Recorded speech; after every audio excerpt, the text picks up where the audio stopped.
This is the question asked in today's SkillTrack daily challenge. So we are given an integer n as input and we have to convert this integer into alphabets. So for the integer 58, we should print CG as our output. So let us see how we are printing CG as our output.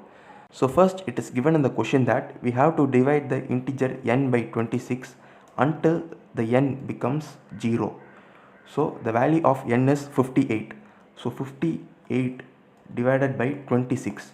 So this would be our first iteration, and in this case the quotient will be equal to 2 and then the remainder would be equal to 6.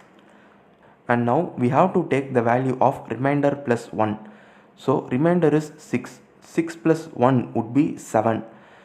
So the seventh character in the alphabet series is G. So we should store this G separately. So this is what we would be doing until the quotient becomes 0.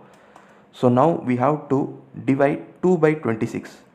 So 2 by 26 and the quotient becomes 0 and the remainder would be 2. So now we should take the value of remainder plus 1. So 2 plus 1 is 3 and the third character in the alphabet series is C. So we should take this C. And now the quotient has become equal to 0, so we should stop dividing the value of integer n by 26.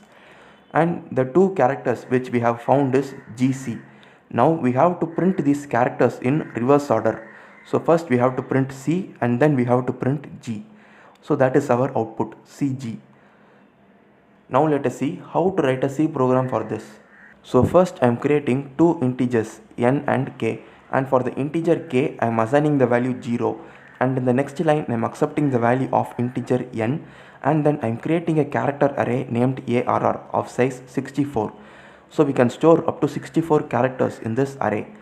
Now I am creating a while loop, and this while loop iterates until the value of n becomes 0, and in every iteration of this loop, as given in the question, I am dividing the value of integer n by 26.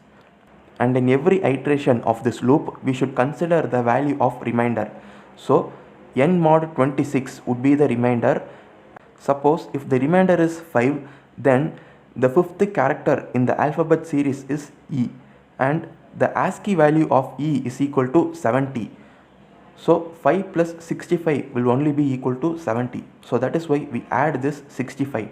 So this integer would represent the ASCII value of the respective alphabet, and it is stored into the array ARR, and in every iteration of this loop I am increasing the value of k. So our characters will now be stored into this array ARR. Now we have to print the characters in reverse order. So after the execution of this while loop, I am creating another for loop, and this loop iterates from k minus 1 till 0 because we have to print it in reverse, and in every iteration I am printing the characters that is present in the character array ARR. So now let us check our program with sample test cases. So for 58, our expected output was CG. So we also get CG.